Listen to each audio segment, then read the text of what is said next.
Many organizations approach culture wrongly, right? We have the tendency to focus on invisible things like training, workshops, reinforcing vision, value, mission statement, and all those stuff. But we often forget that to effectively change culture, which is more of a mental model, is psychological altering, there must be certain reinforcing behaviors. What am I trying to say in essence? One of the strongest ways to reinforce culture is to attach that culture with a physical ritual or with a physical practice.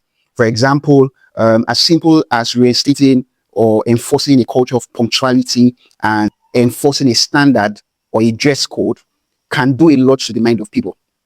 Think about you wish to be a casual dresser who now has to think about what to wear. There's a way it alters your mental state to prepare for work. And ultimately, psychology has shown or research has proven that dressing will ultimately transcend to identity. Punctuality should really be about respect for people's time or respect for an authority.